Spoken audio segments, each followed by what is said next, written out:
जीवन को उसके सभी स्तरों पर दो भांति देखा जा सकता है। दो पहलू हैं जीवन के। एक उसका पौद्गलिक मैटेरियल पदार्थगत पहलू है, दूसरा उसका आत्मगत स्पिरिचुअल। यौन को भी दो दिशाओं से देखना आवश्यक है। एक तो यौन का जैविक बायोलॉजिकल पहलू है, पौद्गलिक पदार्थगत शरीर से जुड़ा हुआ, शरीर के अणुओं से जुड़ा हुआ। दूसरा यौन का शक्तिगत आत्मिक पहलू है, मन से चेतना से जुड़ा हुआ। इसलिए दो शब्दों को पहले समझ लें। एक तो जैविक ऊर्जा जो मनुष्य के जीव कोष्ठों से संबंधित है, जिनके द्वारा व्यक्ति को शरीर उपलब्ध होता है। ये जो जीव कोष्ठ है, ये जो सेल्स हैं, ये शरीर के ही हिस्से। जैविक बायोलॉजिकल हिस्सा हम सबकी आंखों में प्रत्यक्ष है, जिसे हम वीर्य कहें, यौन ऊर्जा कहें या कोई और नाम दें। लेकिन एक और पहलू भी उसके पीछे जुड़ा है जो आत्मगत है, शक्तिगत। उसे में काम ऊर्जा या आत्म ऊर्जा या जो भी हम नाम देना चाहें दे सकते। जैसे कि एक लोहे का चुंबक होता है, तो एक तो लोहे का टुकड़ा होता है जो साफ दिखाई पड़ता है, और एक मैग्नेटिक फील्ड होता है उसके चारों तरफ जो दिखाई नहीं पड़ता है। लेकिन अगर हम आसपास लोहे के टुकड़े रखें तो वो जो मैग्नेटिक शक्ति है चुंबक की, वो उसे खींच लेती। एक क्षेत्र है जिसके भीतर वो शक्ति काम करती। ये लोहे का टुकड़ा कल हो सकता है इसकी चुंबकीय शक्ति खो दे, तो भी लोहे का टुकड़ा रहेगा। उस लोहे के टुकड़े में वजन में अंतर नहीं पड़ेगा, उस लोहे के टुकड़े के कॉन्स्टिट्यूशन में भी कोई अंतर नहीं पड़ेगा, उसकी रचना और बनावट में भी कोई अंतर दिखाई नहीं पड़ेगा। लेकिन एक मौलिक अंतर हो जाएगा, मैग्नेटिक उसमें से मर गया है, उसमें से चुंबक जा चुका है। ये उदाहरण के लिए मैंने कहा, आत्मा एक फील्ड है, एक चुंबकीय क्षेत्र है। शरीर दिखाई पड़ता है, आत्मा के केवल प्रभाव दिखाई पड़ते हैं, जैसे चुंबक के प्रभाव दिखाई पड़ते हैं। ये जमीन है, ये दिखाई पड़ रही है, लेकिन जमीन पूरे वक्त हमें खींचे हुए है, वो दिखाई नहीं पड़ रहा। ये जमीन हमें छोड़ दे तो हम एक क्षण भी इस जमीन पर नहीं रह सकेंगे। अंतरिक्ष में जो यात्री यात्रा कर रहे हैं, उनके लिए अंतरिक्ष की यात्रा में जो सबसे ज्यादा कठिन बात है वो यही कि जैसे ही 200 मील जमीन के मैग्नेटिक फील्ड को छोड़कर उनका यान ऊपर जाता है, वैसे ही जमीन की चुंबकीय शक्ति विदा हो जाती। तब फिर वे हवा के गुब्बारों की तरह अपने यान में भटक सकते। अगर उनकी पट्टियां छोड़ दी जाएं उनकी कुर्सियों से, तो जैसे गैस भरा हुआ गुब्बारा मकान की छत को छूने लगे, ऐसे ही वे भी यान की छत को छूने लगेंगे। ये जमीन हमें खींचे हुए है, लेकिन उसको हमें पता नहीं चलता, क्योंकि वो दिखाई पड़ने वाली बात नहीं है। जो दिखाई पड़ता है वो जमीन है, जो नहीं दिखाई पड़ता वो उसका ग्रेविटेशन। जो दिखाई पड़ता है वो शरीर है, जो नहीं दिखाई पड़ता वो मनस और आत्मा है। ठीक ऐसे ही काम के साथ, यौन के साथ दो पहलुओं को समझ लेना जरूरी है। जो दिखाई पड़ता है वो जैविक कोष्ठ है, जो नहीं दिखाई पड़ता है वो काम ऊर्जा है। इस सत्य को ठीक से न समझने से आगे बातें फैला के देखनी कठिन हो जाती। इस देश में काम ऊर्जा पर बड़े प्रयोग हुए। इस देश में 5000 वर्ष का लंबा इतिहास है, शायद उससे भी ज्यादा पुराना, क्योंकि हड़प्पा और मोहनजोदड़ो में भी ऐसी मूर्तियां मिली हैं जो इस बात की खबर देती हैं कि योग की धारणा तब तक विकसित हो चुकी होगी। हड़प्पा की मूर्तियां कोई 7000 साल पुरानी। 7000 साल के लंबे इतिहास में इस मुल्क ने काम ऊर्जा पर, सेक्स एनर्जी पर बहुत अनूठे प्रयोग किए, लेकिन उनको समझने में भूल हो जाती, क्योंकि काम ऊर्जा से हम जीव ऊर्जा, बायोलॉजिकल अर्थ लेकर कठिनाई में पड़ जाते हैं। इस देश के योगियों ने कहा है कि काम ऊर्जा, सेक्स एनर्जी नीचे से ऊपर की तरफ ऊर्ध्वगमन कर सकती। वैज्ञानिक कहता है कि हम शरीर को काट के भी देख लेते हैं योगी के, लेकिन उसके वीर्यकण तो वहीं पड़े रहते हैं, उसी जगह जहां साधारण आदमी के शरीर में पड़े होते हैं। वीर्य ऊपर चढ़ता हुआ दिखाई नहीं पड़ता है, वीर्य ऊपर चढ़ता भी नहीं है, चढ़ भी नहीं सकता है। लेकिन जिस काम ऊर्जा के चढ़ने की बात की है उसे हम समझ नहीं पाए। वीर्य कणों की वो बात नहीं है। वीर्य कणों के साथ एक और ऊर्जा जुड़ी हुई है जो दिखाई नहीं पड़ती। वो ऊर्जा ऊपर ऊर्ध्वगमन कर सकती। और जब कोई व्यक्ति यौन संबंध से गुजरता है तो उसके जैविक परमाणु तो उसके शरीर को छोड़ते ही है, साथ ही उसकी काम ऊर्जा, उसकी सेक्स एनर्जी भी उसके शरीर से बाहर जाती। वो सेक्स एनर्जी आकाश में खो जाती और काम यौन कण नए व्यक्ति को जन्म देने की यात्रा पर निकल जाते हैं। संभोग के क्षण में दो घटनाएं घटती हैं, एक जैविक और एक साइकिक। एक तो जीव शास्त्रीय दृष्टि से एक घटना घटती है, जैसे कि बायोलॉजिस्ट अध्ययन करता है, वो वीर्य कण का स्खलन। वो वीर्य कण का यात्रा पर निकलना है अपने विरोधी कण की खोज में, जिससे कि नए जीवन को वो जन्म दे पाए। और एक दूसरी घटना है जिसकी योग खोज करता है। वो दूसरी घटना है इस कृत्य में साथ ही मनस की शक्ति भी स्खलित होती है, वो तो सिर्फ शून्य में खो जाती। इस मनस शक्ति को ऊपर ले जाने के उपाय, और जब वीर्य के ऊर्ध्वगमन की बात कही जाती है तो कोई भूल के ये न समझे, कोई शरीर शास्त्री, कोई डॉक्टर भूल के ये न समझे कि वो वीर्य कणों के ऊपर ले जाने की बात है। वीर्य कण ऊपर नहीं जा सकते, उनके लिए कोई मार्ग नहीं है शरीर में। सहस्त्रार्थ तक, मस्तिष्क तक पहुंचने के लिए कोई उपाय नहीं है उनका। जो चीज जाती है वो ऊर्जा है, वो मैग्नेटिक फोर्स है जो ऊपर की तरफ जाती है। ये जो मैग्नेटिक फोर्स है, इसके ही नीचे जाने पर वीर्य कण भी सक्रिय होते हैं। बच्चा जब पैदा होता है, लड़की जब पैदा होती है, तब वे अपने यौन संस्थान को पूरा का पूरा लेकर पैदा होते।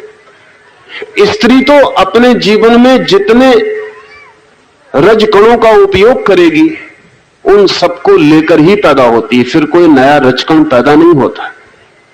कोई 3 लाख छोटे अंडों को लेकर स्त्री पैदा ही होती है, बच्ची पैदा ही होती है। एक दिन की बच्ची के पास भी 3 लाख अंडों की सामग्री मौजूद होती। इसमें से ज्यादा 200 अंडे जीवन लेने के लिए तैयार होकर उसके गर्भाधान तक पहुंचते हैं। उनमें से भी 10-12, ज्यादा से ज्यादा 20 सक्रिय और सफल जीवन में उतर पाते हैं। लेकिन 13 या 14 साल तक इस लड़की को भी इस सारे की सारी व्यवस्था का कोई पता नहीं चलेगा। उसका शरीर पूरा तैयार, लेकिन अभी उसकी काम ऊर्जा उसके अंडों तक नहीं पहुंची। 13 और 14 साल में जब उसका मस्तिष्क पूरा विकसित होगा, तब मस्तिष्क काम ऊर्जा को नीचे की तरफ भेजेगा और मस्तिष्क की सूचना मिलते ही उसका सेक्स यंत्र सक्रिय होगा। और इससे उल्टी घटना भी घटती है। 45 या 50 साल में स्त्री के सारे अंडे जो उसके पास सामग्री थी वो सब समाप्त हो जाएगी। उसके बायोलॉजिकल सेक्स का अंत हो जाएगा, लेकिन उसके मन की ऊर्जा अभी भी नीचे उतरती रहेगी। इसलिए 70 साल की बूढ़ी स्त्री भी कामातुर हो सकती, यद्यपि उसके शरीर में अब काम का कोई उपाय नहीं रह गया, अब काम का कोई जैविक अर्थ नहीं रह गया, उसकी बायोलॉजिकल बात समाप्त हो गई। पुरुष भी 90 साल का बूढ़ा हो जाए तब भी उसकी काम ऊर्जा उसके चित्त से उसके शरीर के नीचे हिस्सों तक उतरती रहती, वही काम ऊर्जा उसे पीड़ित करती रहती।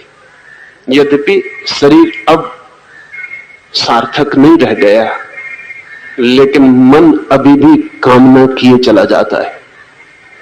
ये मैं इसलिए कह रहा हूं ताकि हम समझ सकें कि 14 या 13 साल तक जब तक मस्तिष्क से सूचना नहीं मिलती, और अब तो बायोलॉजिस्ट भी इसको स्वीकार कर रहे हैं, वो भी इस बात को स्वीकार करते हैं कि जब तक मस्तिष्क से ऑर्डर नहीं मिलता शरीर को, तब तक सेक्स यंत्र सक्रिय नहीं होता है। इसलिए अगर हम मस्तिष्क के कुछ हिस्सों को काट दें तो एक व्यक्ति का सेक्स जीवन भर के लिए समाप्त हो जाएगा, या मस्तिष्क के कुछ हिस्सों को हार्मोन के इंजेक्शंस देकर जल्दी ऑर्डर देने के लिए तैयार कर ले तो 7 साल का लड़का या 5 साल की लड़की भी, उसका भी सेक्स यंत्र सक्रिय हो जाएगा। अगर हम बूढ़े आदमी को वीर्य कणों का इंजेक्शन दे सकें तो वो 80 साल में भी गर्भाधान कर सकेगा। अगर हम स्त्री के ओवरी में अंडे रख सके 90 साल की स्त्री के, तो भी गर्भाधान हो जाएगा, क्योंकि काम ऊर्जा तो प्रवाहित हो रही है, सिर्फ उसका बॉडीली पार्ट, उसका शारीरिक हिस्सा समाप्त हो गया है। ये जो काम ऊर्जा है ये अनंत है। महावीर ने उसे अनंत वीरी कहा है। असल में महावीर को नाम ही महावीर इसीलिए मिला। महावीर उन्हें नाम ही इसलिए मिला कि उन्होंने कहा कि ये अनंत वीर्य, अनंत वीर्य से अर्थ जैविक वीर्य से नहीं, सीमेन से नहीं, अनंत वीर्य से अर्थ उस काम ऊर्जा का है जो निरंतर मन से शरीर तक उतरती है, और जो मन से शरीर तक उतरती है वो मन से नहीं आती है, वो आती आत्मा से मन तक है, मन से शरीर तक आती।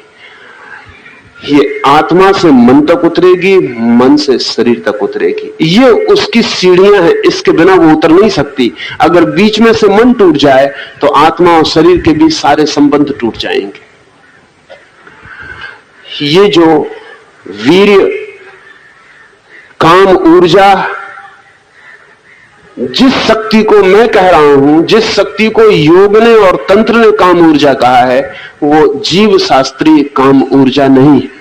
ये काम ऊर्जा ऊपर की तरफ पुनः गति कर सकती है, और अगर किसी वृद्ध में भी ये काम ऊर्जा ऊपर की तरफ गति कर जाए तो उसकी जिंदगी उतनी ही सरल और इनोसेंट और निर्दोष हो जाएगी जितने छोटे बच्चे की थी। उसकी आंखों में फिर वही सरलता झलकने लगेगी, उसके व्यक्तित्व में फिर वही भोलापन लौट आएगा जो छोटे बच्चे का था, बल्कि उससे भी ज्यादा, क्योंकि छोटे बच्चे का भोलेपन खतरे से भरा हुआ है। अभी भोलापन उसका नष्ट होगा, अभी उसके भोलेपन के नीचे ज्वालामुखी ददक रहे हैं, तैयार हो रहे हैं, वो भी फूटेंगे। अगर बूढ़े आदमी की काम ऊर्जा वापस लौट जाए तो बच्चे से भी ज्यादा सरल, निर्दोष, इनोसेंस उसकी जिंदगी में उतर आता है। साधुता इस निर्दोषता का नाम है। काम ऊर्जा का ऊर्ध्वगमन साधु की यात्रा है। ये काम ऊर्जा मन से ही संचालित होती है, ये काम ऊर्जा मन का ही संकल्प है।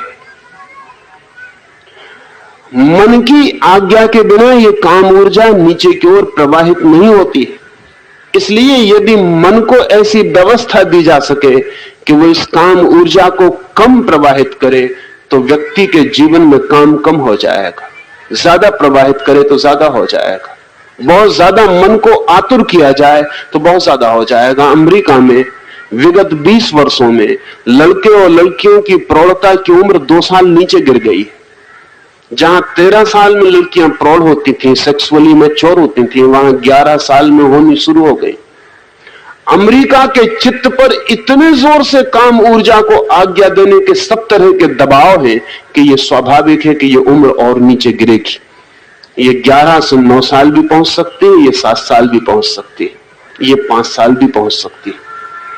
अगर हम चारों तरफ पूरी हवाओं को कामुक वातावरण से भर दें और अगर चारों तरफ सिवाय काम के और काम को आकर्षित करने के कुछ भी ना हो, अगर हर चीज कामुक सिंबल बन जाए, अगर कार भी बेचनी हो तो अर्धनग्न स्त्री को खड़ा करना पड़े कार के पास, अगर सिगरेट भी बेचनी हो तो स्त्री को लाना पड़े, अगर कुछ भी करना हो तो सेक्स सिंबल को एक्सप्लॉइट करना पड़े, तो चित्त पर स्वाभाविक परिणाम भयंकर होंगे।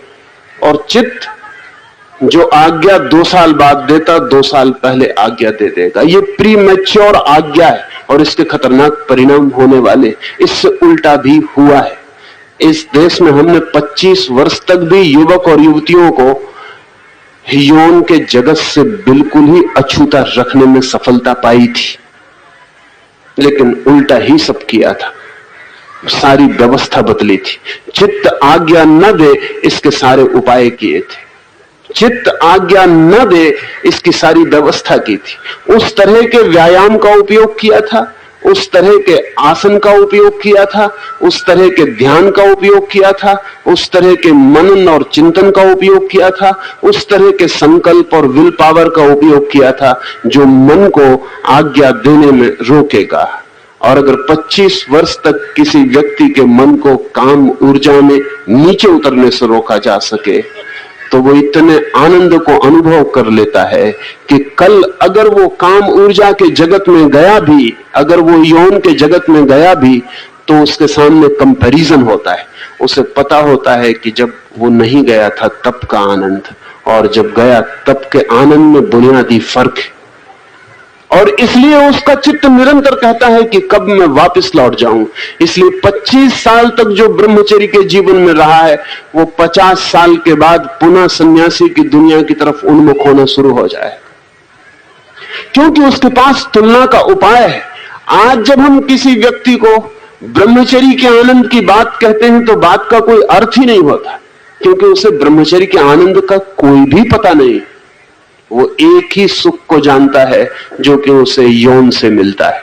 इसलिए ब्रह्मचर्य की बात बिल्कुल ही व्यर्थ मालूम पड़ती, अकाम की बात उसके लिए सार्थक नहीं मालूम पड़ती, वो उसके अनुभव का हिस्सा नहीं है। और मजे की बात यह है कि एक बार ऊर्जा नीचे की तरफ प्रवाहित होनी शुरू हो जाए तो उसे ऊपर की तरफ प्रवाहित करना कठिन हो जाता है। मार्ग बन जाते। अगर आप घर में एक पानी का गिलास लुढ़का दें तो पानी एक मार्ग बना के बह जाएगा, फिर धूप पड़ेगी, पानी उड़ जाएगा, कुछ भी नहीं बचेगा उस जमीन पर, लेकिन पानी के बहने की सूखी रेखा बच जाएगी।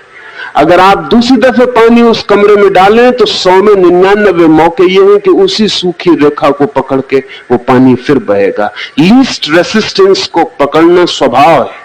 जहां कम से कम तकलीफ होती है वहीं बह जाने की इच्छा होती। एक बार अपरिपक्व मन जब काम की दुनिया में उतर जाता है, यौन की दुनिया में उतर जाता है, तो जीवन भर जब भी शक्ति इकट्ठी होती, लीस्ट रेसिस्टेंस का नियम मान के वो उसी मार्ग से बह जाने की तत्परता दिखलाती।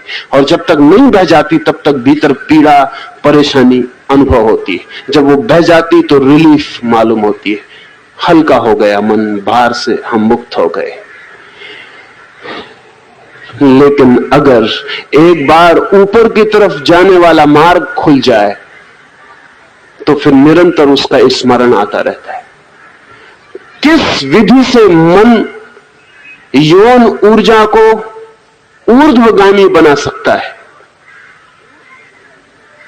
3 बातें इस संबंध में समझ लेनी जरूरी है। पहली बात तो यह समझ लेनी जरूरी है कि जो चीज भी नीचे जा सकती है वो चीज ऊपर भी जा सकती है। इसे वैज्ञानिक सूत्र समझा जा सकता है। असल में जिस चीज में भी नीचे जाने का उपाय है उसमें ऊपर जाने का भी उपाय होगा ही, चाहे हमें पता हो और चाहे हमें पता ना हो। जिस रास्ते से हम नीचे जा सकते हैं उसी रास्ते से ऊपर भी जा सकते हैं। रास्ता वही होता है, सिर्फ रुख बदलना होता है। आप यहां तक आए हैं जिस रास्ते से अपने घर से, इसी रास्ते से आप घर वापस लौटेंगे। सिर्फ आपकी अभी पीठ घर की तरफ थी, अब मुंह घर की तरफ होगा।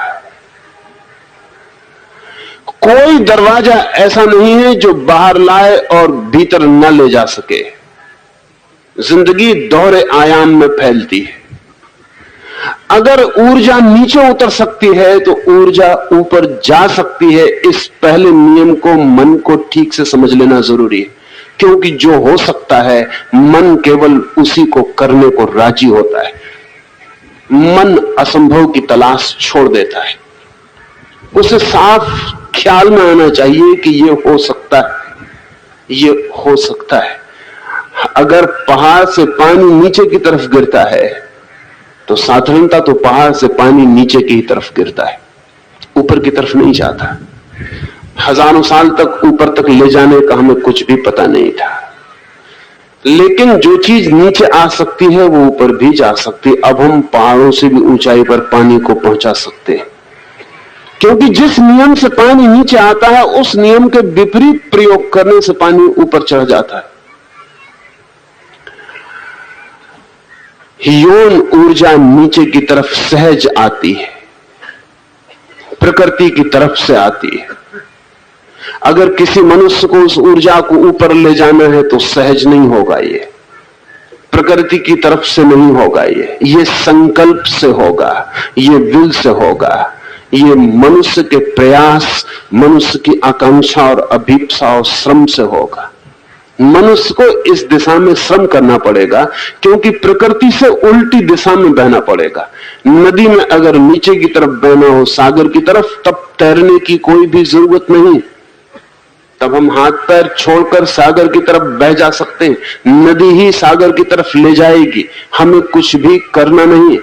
लेकिन अगर नदी के मूल स्रोत की तरफ, उद्गम की तरफ जाना हो तो फिर तैरना पड़ेगा, श्रम उठाना पड़ेगा, फिर एक संघर्ष होगा, नदी की धारा से संघर्ष होगा। तो जो लोग भी ऊपर की तरफ जाना चाहते हैं उन्हें दूसरी बात समझ लेनी चाहिए, संकल्प और संघर्ष मार्ग होगा। ऊपर जाया जा सकता है और ऊपर जाने के अपूर्व आनंद है, क्योंकि नीचे जाके जब सुख मिलता है, क्षणिक सही मिलता है, तो ऊपर जाके क्या मिल सकता है उसकी हम कल्पना भी नहीं कर सकते। यौन ऊर्जा नीचे बहकर जिसे लाती है वो सुख है, और यौन ऊर्जा ऊपर उठकर जिसे लाती है वो आनंद है। यौन ऊर्जा नीचे जाके जिसे लाती है वो क्षणिक है, क्योंकि वो घटना ही क्षणिक है। खोने की घटना क्षणिक ही होगी, संग्रहित करने की घटना शाश्वत हो सकती है। नीचे जाके आप खोते हैं, खोने की घटना क्षणिक है। एक क्षण को खोने का क्षण ही सब कुछ, लेकिन ऊपर आप संग्रहित करते हैं, ऊपर रिजर्वायर बनाते हैं। वो रिजर्वायर अनंत हो सकता है, वो रोज बढ़ता जाता है। सुख मिलते ही घटना शुरू हो जाता है, आनंद मिलते ही बढ़ना शुरू हो जाता है। और सुख जब घटता है तो दुख बढ़ता है, इसलिए हर सुख के पीछे दुख की छाया, काली छाया खड़ी होती है। और हर आनंद के पीछे आनंद की और बढ़ती हुई प्रकाशित दुनिया होती। आनंद के पीछे दुख की कोई छाया नहीं होती। आनंद और गहरा होता चला जाता है, क्योंकि संग्रह रोज बढ़ता जाता है और अनंत संग्रह की संभावना है। दूसरी बात, संकल्प और संघर्ष। संकल्प को थोड़ा समझना उपयोगी है कि संकल्प से क्या अर्थ है और कैसे ये ऊर्जा संकल्प से ऊपर जा सकती है। दो चार उदाहरण दूं, उनसे ख्याल में आ सके।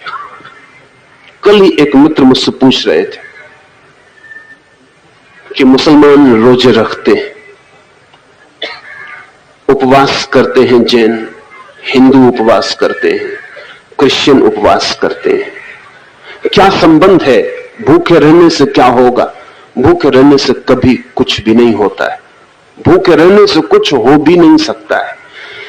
लेकिन ये सारे लोग पागल नहीं है। उनका नहीं कह रहा हूं, जो कर रहे हैं उनमें से अधिक लोग पागल ही होंगे, क्योंकि उन्हें कुछ भी पता नहीं है वो क्या कर रहे हैं। लेकिन जिन लोगों से इन सूत्रों की यात्रा शुरू हुई वे लोग पागल नहीं है। आदमी की जिंदगी में भोजन की आकांक्षा सबसे गहरी है, क्योंकि वो सर्वाइवल के लिए, बचने के लिए सबसे जरूरी चीज। आदमी प्रेम छोड़ सकता है भोजन के लिए, मां बच्चे को काट सकती है भोजन के लिए। बंगाल के अकाल में माओ ने अपने बच्चे बेच दिए। पति पत्नी को काट सकता है, बेच सकता है, पत्नी पति को फेंक सकती है।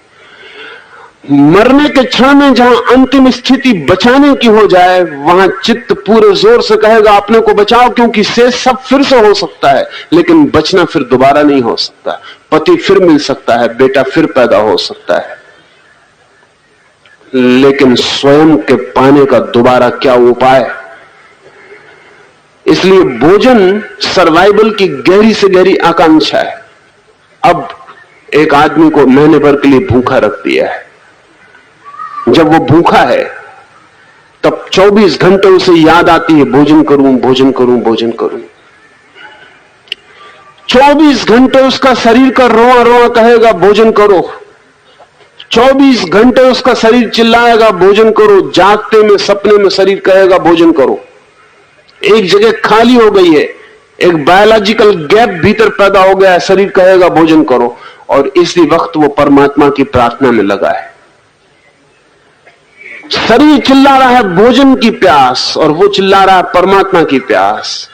थोड़ी देर में, थोड़े ही समय में, दिन, 2 दिन, 4 दिन, और शरीर की वो जो भोजन की प्यास कन्वर्ट हो जाएगी और परमात्मा की प्यास बन जाएगी। वो जो शरीर की भोजन की मांग है, अगर वो नहीं झुका और संकल्प किए ही चला गया कि नहीं भोजन नहीं परमात्मा, नहीं भोजन नहीं परमात्मा, अगर शरीर के सामने नहीं झुका और कहता चला गया भोजन नहीं परमात्मा, तो 4-6 दिन के भीतर शरीर भोजन की जगह परमात्मा को पुकारने लगेगा।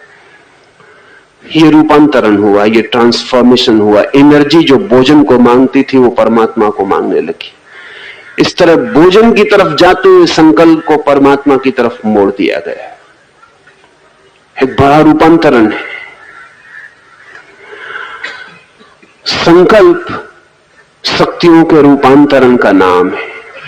जब चित्त मांगता है यौन, जब चित्त मांगता है दूसरे को, अपोजिट को, स्त्री पुरुष को, पुरुष स्त्री को, जब चित्त मांगता है कि दूसरे की तरफ बहो, तब बहाव का रूपांतरण करना पड़ेगा। तब चित्त जिस ढंग से दूसरे को मांगता है उससे उल्टी प्रक्रिया करनी पड़ेगी, ताकि चित्त की ये मांग परमात्मा की, मोक्ष की, निर्वाण की मांग बन जाए। अब इसके लिए 2-3 बातें ख्याल में लेनी जरूरी हैं। जैसे ही चित्त मांगता है, यौन की मांग करता है, सेक्स की मांग करता है, शरीर सेक्स की तैयारी करने लगता है। यौन केंद्र मूलाधार से दूसरे की मांग की स्फुरना शुरू हो जाती है। यौन केंद्र बहेगामी हो जाता है। इस क्षण में तंत्र कहता है अगर यौन केंद्र को अंतर्गामी किया जा सके, भीतर की तरफ खींचा जा सके, जिसे योनि मुद्रा का नाम दिया है, अगर यौन केंद्र मूलाधार को भीतर की तरफ खींचा जा सके, तो तत्काल आप 2 क्षण में पाएंगे कि शरीर ने यौन की मांग बंद कर दी। लेकिन मांग पैदा हो गई थी, शक्ति जग गई थी, और अब मांग बंद हो गई। इस शक्ति को ऊपर ले जाया जा सकता है। जैसे ही हम सेक्स का विचार करते हैं, वैसे ही हमारा चित्त जन्नेंद्रिय की तरफ बहने लगता है। तो जन्नेंद्रिय को भीतर की ओर खींच लेते ही जन्नेंद्रिय से बाहर जाने वाले सब द्वार बंद हो जाते हैं, और जो ऊर्जा जग गई है, अगर उस क्षण में हम आंखों को बंद कर ले और इस तरह देखने लगे जैसे सिर की छत की तरफ भीतर देख रहे हो, तो ऊर्जा ऊपर की तरफ बहनी शुरू हो जाती। ये एक महीने भर के प्रयोग में, अभूतपूर्व अनुभव में किसी भी व्यक्ति को उतार दिया जा सकता है। जब भी यौन का ख्याल उठे, तभी यौन केंद्र को, मूलाधार को भीतर की ओर खींच ले, आंख बंद करें और सिर की छत की तरफ अंदर से जैसे ऊपर देख रहे हो, देखना शुरू कर दें। और आप एक महीने भर के भीतर, 21 दिन के भीतर पाएंगे कि आपके भीतर से कोई चीज नीचे से ऊपर की तरफ जानी शुरू हो गई। ये वस्तुतः अनुभव होगा कि कोई चीज ऊपर बहने लगी, कोई चीज ऊपर उठने लगी। उसे कोई कुंडली का नाम कहता है, उसे कोई और कोई नाम दे सकता है। इसमें 2 बिंदुओं पर ध्यान देना जरूरी है। एक तो सेक्स सेंटर पर, मूलाधार पर, और दूसरे सहस्त्रार पर। सहस्त्रार हमारा ऊपर का केंद्र है, सबसे ऊपर, और मूलाधार हमारा सबसे नीचे का केंद्र है। मूलाधार को सिकोड़ने भीतर की तरफ तो उसमें जो शक्ति पैदा हुई है वो शक्ति मार्ग खोज रही है, और अपने चित्त को ले जाएं ऊपर की तरफ तो वही मार्ग खुला रह जाता है। चित्त जिस तरफ देखता है उसी तरफ शरीर की शक्तियां बहनी शुरू हो जाती। ये ट्रांसफॉर्मेशन की छोटी सी विधि है, और इसका अगर प्रयोग करें तो ब्रह्मचर्य बिना सप्रेशन के, ये सप्रेशन नहीं है, ये सब्लिमेशन है, ये दमन नहीं है। दमन का तो मतलब है ऊपर का द्वार नहीं खुला है और नीचे के द्वार पर रोके चले जा रहे हैं, तब उपद्रव होगा, तब विक्षिप्तता होगी, पागलपन होगा। अगर मार्ग भी है शक्ति के लिए तो दमन नहीं होगा, सिर्फ ऊर्ध्व गमन होगा, शक्ति नीचे से ऊपर की तरफ उठनी शुरू हो जाएगी। ये तो एक प्रायोगिक बात मैंने आपसे कही, इसका प्रयोग करें और समझें। ये कोई सैद्धांतिक बात नहीं है, न कोई बौद्धिक शास्त्रीय बात है, ये करोड़ों लोगों के अनुभूत घटना है और सरलतम प्रयोग है, कठिन बहुत नहीं है। और एक बार मस्तिष्क के ऊपरी छोरों पर रस के फूल खिलने शुरू हो जाएं तो आपकी जिंदगी से यौन विदा होने लगेगा, वो धीरे धीरे खो जाएगा और एक नई ही ऊर्जा का, नई ही शक्ति का, एक नए ही वीर का, एक नई दीप्ति का, एक नए आलोक का और एक नया ही संसार शुरू हो जाता है। फिजियोलॉजिस्ट से इसका कोई लेना देना नहीं है। इस जो शक्ति ऊपर उठेगी, इसको अगर हम शरीर को काट के देखें तो वो कहीं भी नहीं मिलेगी, वो मैग्नेटिक फील्ड की तरह है। अगर हम हड्डियों को तोड़े फोड़े तो कहीं भी उसका सुराख नहीं मिलेगा, कहीं उसका कोई पता नहीं चलेगा। वो शारीरिक घटना नहीं है, वो घटना साइकिक, वो घटना मनस में घटती और शरीर के तल पर लेकिन अंतर पड़ने शुरू हो जाएंगे, क्योंकि उस शक्ति के नीचे प्रवाहित होने पर शरीर के वीर कणों का भी प्रवाह बाहर की तरफ होता है। वो शक्ति नीचे नहीं बहेगी तो शरीर के वीर कण भी बाहर की ओर बहने बंद हो जाएंगे, शरीर भी संरक्षित होगा। लेकिन शरीर के संरक्षण के लिए ये प्रयोग नहीं है। शरीर किसी भी तरह संरक्षित हो या ना हो, शरीर की उम्र है और वो मरेगा, वो सड़ेगा, वो जाएगा, उसके जन्म और मृत्यु के बीच एक फासला है, उतना वो पूरा कर लेगा। बड़ी जो घटना घटेगी वो साइकिक एनर्जी की है, वो मनस ऊर्जा की है, और जितनी मनस ऊर्जा व्यक्ति के पास हो उतना ही व्यक्ति का विस्तार होने लगता है, उतना ही वो फैलने लगता है, उतना ही वो विराट होने लगता है। और जिस दिन एक कण भी व्यक्ति की मनस ऊर्जा का नीचे की तरफ प्रवाहित नहीं होता, उसी दिन व्यक्ति घोषणा कर सकता है अहम ब्रह्मास्मि, वो कह सकता है मैं ब्रह्म हूं। ये अहम ब्रह्मास्मि की घोषणा कोई तार्किक निष्पत्ति, कोई लॉजिकल कंक्लूजन नहीं है, ये एक एग्जिस्टेंशियल कंक्लूजन है, ये एक अस्तित्वगत अनुभव है। जिस दिन विराट से संबंध होता है उस दिन पता चलता है कि मैं व्यक्ति नहीं विराट हूं। लेकिन ये विराट का अनुभव विराट शक्ति के संरक्षण से हो सकता है, और इस शक्ति का संरक्षण जब तक काम ऊर्जा ऊपर की तरफ प्रवाहित न हो तब तक असंभव है।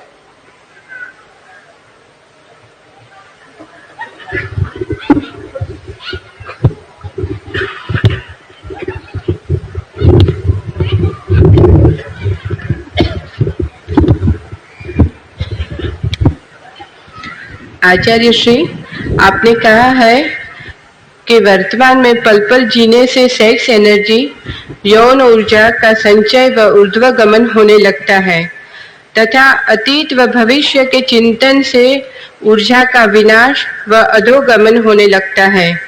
इन दोनों बातों में क्या क्या प्रक्रिया घटित होती है उसका विज्ञान स्पष्ट करें।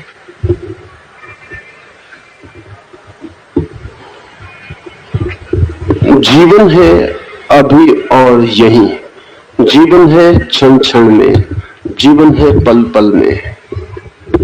लेकिन मनुष्य का चित्त सोचता है पीछे की, मनुष्य का चित्त सोचता है आगे की।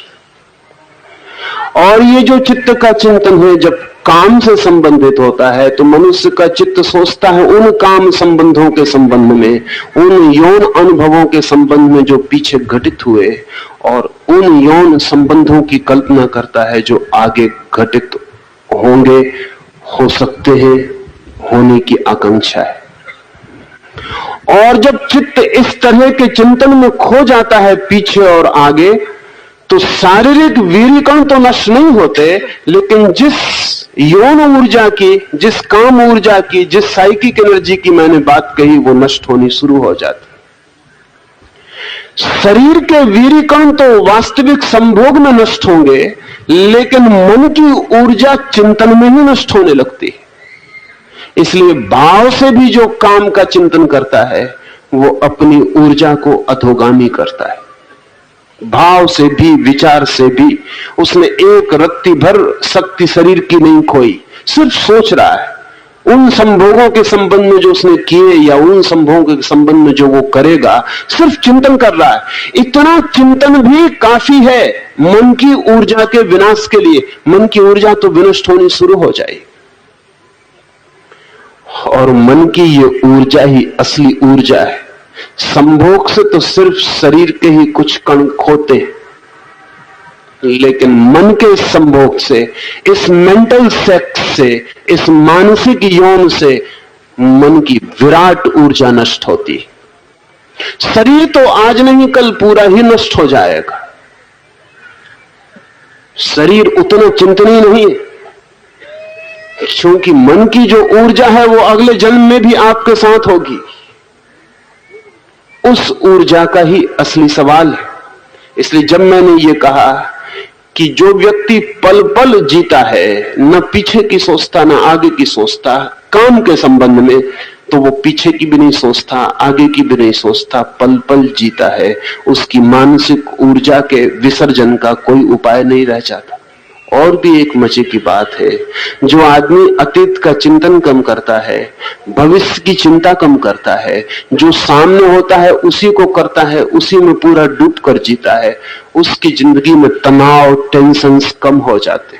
और जितना तनाव कम हो उतनी सेक्स की जरूरत कम हो जाती, जितना तनाव ज्यादा हो उतनी सेक्स की जरूरत बढ़ जाती, क्योंकि सेक्स रिलीफ का काम करने लगता है, वो तनाव के बिखेरने का काम करने लगता है।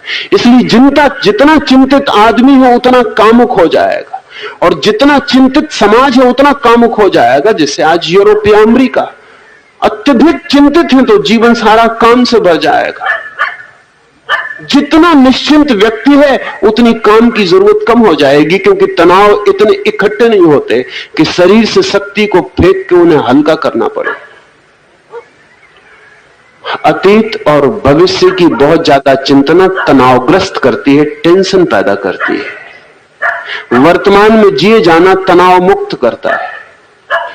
जो आदमी अपने बगीचे में गड्ढा खोद रहा है, गड्ढा ही खोद रहा है। जो आदमी खाना खा रहा है, खाना ही खा रहा है। जो आदमी सोने गया है तो सोने ही गया है। दफ्तर में है तो दफ्तर में है, घर में है तो घर में है। जिससे मिल रहा है उससे मिल रहा है, जिससे बिछुड़ गया उससे बिछुड़ गया। जो आदमी आगे पीछे बहुत समेट के नहीं चलता है, उसके चित्त पर इतने कम भार होते हैं कि उसकी काम की जरूरत निरंतर कम हो जाती। तो दो कारणों से मैंने ऐसा कहा। एक तो चिंतन करने से काम के मानसिक काम ऊर्जा विनष्ट होती है। दूसरा, अतीत और भविष्य की कामनाओं में डूबे होने से तनाव इकट्ठे होते हैं, और जब तनाव ज्यादा इकट्ठे हो जाएं तो शरीर को अनिवार्य रूप से अपनी शक्ति कम करनी पड़ती। शक्ति कम करके जो शिथिलता अनुभव होती है, उस शिथिलता में विश्राम मालूम पड़ता है।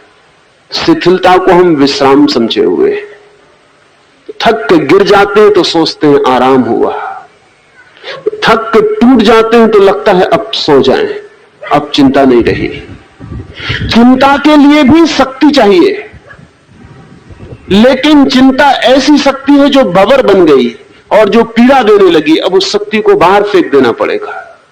उस शक्ति को बाहर हम निरंतर फेंक रहे हैं, और हमारे पास शक्ति को बाहर फेंकने का एक ही उपाय दिखाई पड़ता है, क्योंकि ऊपर जाने का तो हमारे मन में कोई ख्याल नहीं, नीचे ही जाने का एकमात्र बंधा हुआ मार्ग है। इसलिए जो व्यक्ति चिंता नहीं करता, अतीत की स्मृतियों में नहीं डूबा रहता, भविष्य की कल्पनाओं में नहीं डूबा रहता, जीता है अभी और यही वर्तमान में।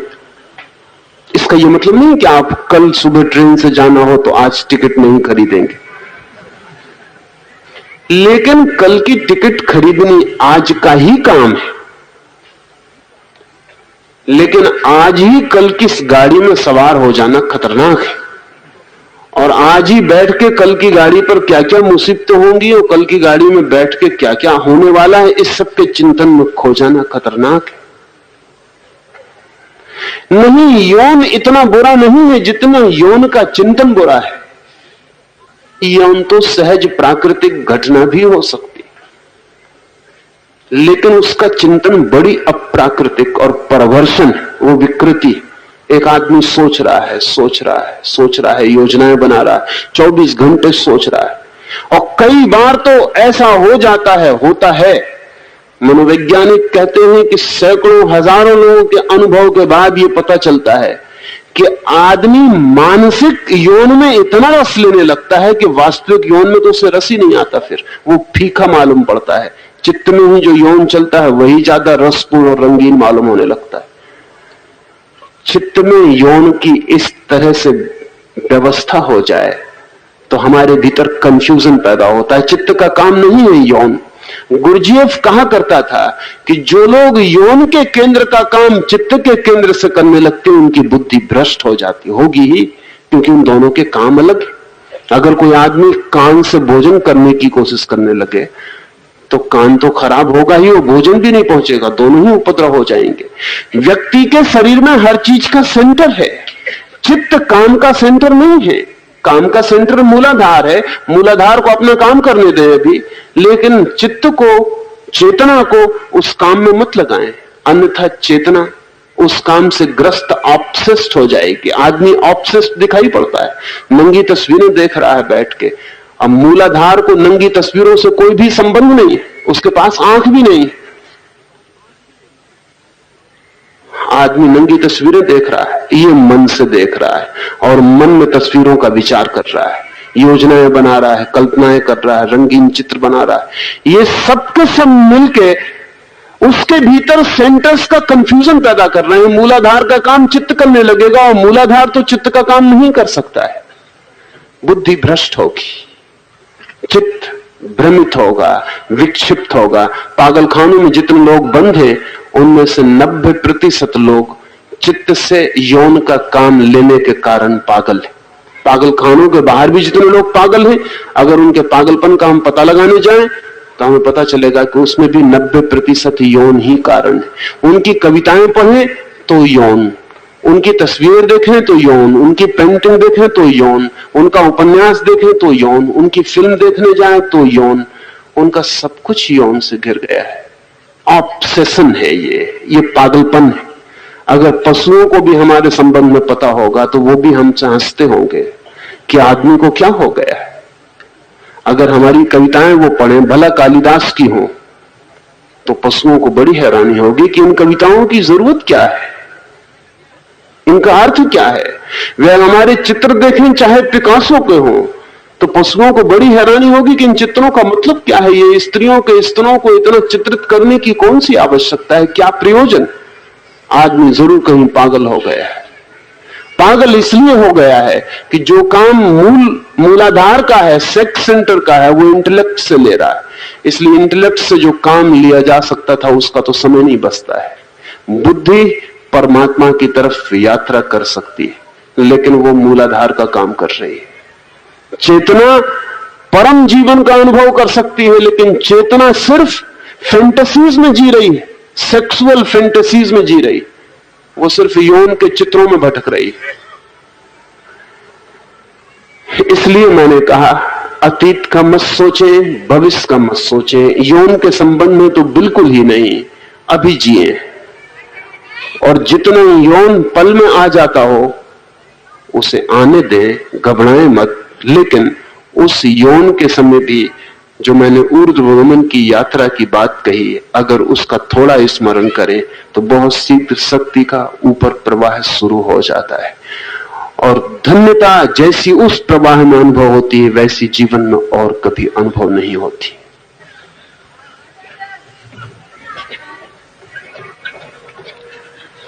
आचार्य श्री, आपने कहा है कि यदि कोई भी क्रिया पूरी टोटल हो तो ऊर्जा खोई नहीं जाती। कृपया बताएं कि टोटल एक्शन का आप क्या अर्थ लेते हैं, और यह भी बताएं कि संभोग की प्रक्रिया में टोटल यानी पूर्ण होने का क्या अर्थ है। क्या उसमें ऊर्जा के क्षय न होने का अर्थ है क्या? कर्म पूर्ण हो, कृत्य पूरा हो तो ऊर्जा क्षीण नहीं होती। कोई भी कर्म पूरा हो तो ऊर्जा क्षीण नहीं होती है। जब मैंने ऐसा कहा तो मेरा अर्थ है कृत्य अधूरा तब होता है जब हम अपने भीतर खंडित और विभाजित और कॉन्फ्लिक्ट में होते। जब मैं अपने भीतर ही टूटा हुआ होता हूं तो कृत्य अधूरा होता है। समझें कि आप मुझे मिले और मैंने आपको गले लगा लिया।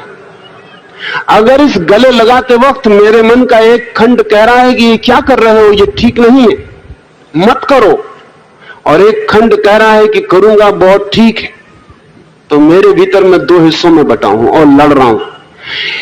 आधे हिस्से से मैं गले लगाऊंगा और आधे हिस्से से गले से दूर हटने की कोशिश में लगा रहूंगा। मैं एक ही साथ दो काम कर रहा हूं, विरोधी। इन विरोधी कामों में मेरे भीतर की मनस ऊर्जा क्षीण होगी। लेकिन अगर मैंने पूरा ही हृदय से किसी को लगा लिया है और मेरे हृदय में कहीं भी कोई विरोधी स्वर नहीं है तो ऊर्जा के नष्ट होने का कोई भी कारण नहीं है, बल्कि ये पूर्ण आलिंगन मुझे और भी ऊर्जा से भर जाएगा, मुझे और भी आनंद से भर जाएगा। शक्ति क्षीण होती है कॉन्फ्लिक्ट में, इनर कॉन्फ्लिक्ट में। भीतरी अंतर्द्वंद शक्ति के क्षीण होने का आधार है। कितना ही अच्छा काम कर रहे हो, अगर भीतर विरोध है तो शक्ति क्षीण होगी, क्योंकि आप अपने भीतर ही लड़ रहे हैं। ये वैसा ही है जैसे मैं एक मकान बनाऊं, एक हाथ से ईंट रखूं और दूसरे से उतारता चला जाऊं, तो शक्ति तो नष्ट होगी और मकान कभी बनेगा नहीं। हम सब स्वविरोधी खंडों में बटे। हम जो भी कर रहे हैं उसके बाहर भी हमारे विरोध में कोई चीज खड़ी है। अगर हम किसी को प्रेम कर रहे हैं तो उसे घृणा भी कर रहे हैं। अगर हम किसी से मित्रता बना रहे हैं तो शत्रुता भी बना रहे हैं। अगर किसी के पैर छू रहे हैं तो दूसरे कोने से उसके अनादर का इंतजाम भी कर रहे हैं।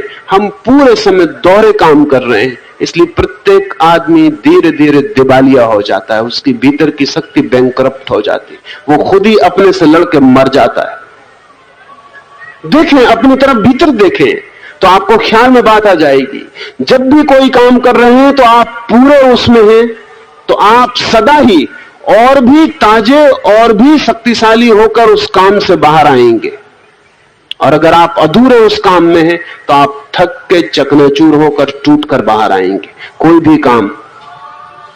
इसलिए जो लोग भी किसी काम को पूरा कर पाते, एक चित्रकार है, अगर वो अपने चित्र को रंगने में बनाने में पूरा लग जाता है तो कभी भी थकता नहीं है। वो पूरा का पूरा और भी आनंदित और भी रिफ्रेश्ड और भी ताजा होकर वापस लौट आता है। लेकिन इसी चित्रकार को आप नौकरी पे रख लें और कहें कि हम रुपए देंगे और चित्र बनाओ, बस तब वो थक के लौट आता है, क्योंकि उसका पूरा मन उस चित्र के साथ खड़ा नहीं हो पाता। जैसे ही हमारा मन का कोई हिस्सा हमारे विरोध में हो जाता है, हमारी शक्ति क्षीण होती है। तो जब मैंने कहा टोटल एक्ट, तो किसी एक काम के लिए नहीं, सारे कामों के लिए। जो भी आप कर रहे हैं, अगर भोजन करने जैसा या स्नान करने जैसा साधारण काम कर रहे हैं तो भी पूरा करें। स्नान करते वक्त स्नान करना ही अकेला कृत्य हो, न तो मन कुछ और सोचे न मन कुछ और करे। आप पूरे के पूरे स्नान ही कर लें तो शरीर ही स्नान नहीं करेगा, आत्मा भी स्नान कर जाएगी। आप स्नान के बाहर पाएंगे कि आप कुछ लेकर लौटे, लेकिन नहीं, स्नान आप कर रहे हैं और हो सकता है पैर आपके अब तक सड़क पर पहुंच गए हो और मन आपका अब तक दफ्तर में पहुंच गया हो और आप भागे हुए। स्नान का कोई रस नहीं, कोई आनंद नहीं। वो स्नान भी एक टूटा हुआ कृत्य है, कहीं पानी डाला है और भागे। इस भागने में आप शक्ति को खो रहे हैं और ऐसा प्रतिपल हो रहा है। 24 घंटे यही हो रहा है। बिस्तर पर सोए हैं लेकिन सोए नहीं है, क्योंकि सोने का एक्ट पूरा होगा तभी सुबह विश्राम होगा। सो रहे हैं, सपने देख रहे हैं, सो रहे हैं, सोच रहे हैं, सो रहे हैं, करवट बदल रहे हैं, हजार विचार हैं, हजार काम है। आज दिन में क्या किया वो भी साथ है, कल सुबह क्या करना है वो भी साथ है। तब सुबह आप और भी थक कर चकनाचूर बिस्तर से उठते। नींद भी आपको विश्राम न दे पाएगी, क्योंकि नींद में भी आप पूरे नहीं हो पाते कि सो ही जाएं। नींद में भी अधूरे ही होते हैं, इसलिए नींद उखड़ती जा रही है, नींद कम होती जा रही है। सारी दुनिया में बड़े से बड़े सवालों में एक वो भी है कि नींद का क्या होगा। नींद खत्म होती जा रही है। नींद खत्म होगी क्योंकि नींद कहती है पूरे सो तो ही सो सकते हो, लेकिन 24 घंटे हम टूटे हुए हैं, और जब सब कामों में टूटे हुए हैं तो नींद में इकट्ठे कैसे हो सकते हैं। रात तो हमारे दिन भर का जोड़ है। जैसे हम दिन भर रहे हैं वैसे ही हम रात नींद में भी होंगे, और ध्यान रहे जैसे हम रात नींद में होंगे कल का दिन भी उसी आधार पर फैलेगा और विकसित होगा। फिर जिंदगी पूरी टूट जाती है, न तो हम ठीक से जी पाते। जीते वक्त भी हजार तरह के लोग हैं। एक मित्र को मेरे पास अभी लाया गया था, उनको जो लोग लाए थे उन्होंने कहा कि ये 5 बार आत्महत्या का प्रयास कर चुके हैं। मैंने कहा बड़े गजब के आदमी, प्रयास भी अधूरा करते हैं मालूम होता है। 5 बार। और जो आदमी 5 बार आत्महत्या का प्रयास कर चुका है वो जी रहा होगा पूरा, ये तो माने नहीं जा सकता। अगर पूरे जी रहा हो तो मरने की क्या जरूरत आ जाए। पूरा जिएगा भी नहीं, पूरा मरेगा भी नहीं। 5 बार प्रयास कर चुके हैं। तो मैंने कहा उनसे कि अब तो शर्म खाओ, अब प्रयास मत करो, 5 बार काफी है। लेकिन 5 बार कोई आदमी आत्महत्या करके नहीं कर पाया और बच गया, इसका मतलब क्या है? इसका मतलब है कि एक हिस्सा उसका बचने की कोशिश में लगा ही रहा होगा। उसने कोशिश भी की होगी, बचने का इंतजाम भी किया होगा। नहीं तो कोई किसी को मरने से रोक सकता है? ऑनेस्ट नहीं है मरने में भी, उसमें भी ईमानदारी नहीं है। और जीने में तो ईमानदारी होगी क्या जब मरने तक में ईमानदारी नहीं है? तो जीना तो पूरा का पूरा डिसऑनेस्ट, बेईमान होगा ही। जब मैंने उन मित्र को कहा कि शर्म आनी चाहिए, 5 बार मर के तो मर ही जाना चाहिए था, एक ही बार में मर जाना चाहिए। और अब उनको लाया गया था कि वो 6वीं बार प्रयास कर रहे हैं। तो मैंने उनसे कहा अब और नाहक बदनामी होगी, अब मत प्रयास करो। वो बहुत चौंके, क्योंकि वो सोचते होंगे कि मैं उनको समझाऊंगा कि आत्महत्या मत करो। और उन्होंने कहा आप आदमी कैसे?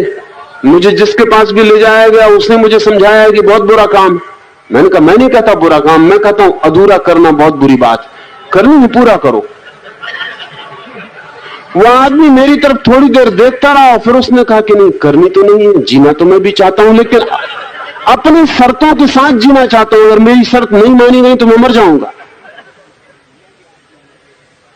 न ये आदमी मरना चाहता है, क्योंकि ये मरना भी शर्तों के साथ चाहता है। न ये आदमी जीना चाहता है, जीना भी शर्तों के साथ चाहता है। ये आदमी जिएगा भी मरा हुआ जिएगा, और मरेगा भी किस दिन?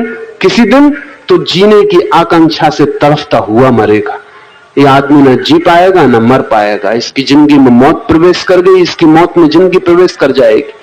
ये आदमी विक्षिप्त हो गया है। हम सब इसी तरह के आदमी हैं, हम सब में बहुत फर्क नहीं है। हम सब ऐसा ही कर रहे हैं। जिसको हम प्रेम करते हैं उसको भी प्रेम नहीं करते। सांझ क्षमा मांगते हैं, सुबह तलाक देने का विचार करते हैं मन में, फिर दोपहर पश्चाताप करते हैं, सांझ क्षमा मांगते हैं, सुबह फिर तलाक देने का विचार करते हैं। मैं एक घर में ठहरता हूं, उस घर में पति पत्नी अपनी तलाक की एप्लीकेशन बिल्कुल तैयार ही रखे हुए, सिर्फ दस्तखत करने की बात है। मैंने देखी अपने आंख से, क्योंकि पति ने मुझे दिखाई कि कई दफे ऐसी हालत हो जाती है कि बस दस्तखत कर दो, वो तो पूरा तैयार रखे हुए। तो मैंने कहा कि इसमें कोई हर्जा नहीं कि दस्तखत कर दो, लेकिन इसको तैयार रखे हो, ये बड़ी खतरनाक बात है। क्योंकि जिस पत्नी के लिए तलाक देने की एप्लीकेशन तैयार हो, उस पत्नी को पत्नी कहने का कोई अर्थ है? कोई अर्थ नहीं है। लेकिन पत्नी जा रही, ये तैयार, तो वो कहने लगे 7 साल से रखी हुई। ये कोई नई बात नहीं। इस आधे आधे जीने के संघर्ष को मैं कहता हूं ऊर्जा का स्खलन है, ये शक्ति का गंवाना है। इस तरह हम जिंदगी में कभी कुछ भी नहीं उपलब्ध कर पाते। एक छोटी सी कहानी से मैं अपनी बात समझाऊं। मैंने सुना है कि एक समुराई सरदार, एक जापान में एक सम्राट, जो एक बहुत तेजस्वी तलवार का चलाने वाला समुराई है, उसके मुकाबले जापान में कोई आदमी नहीं जो इतनी अच्छी तलवार चला सके।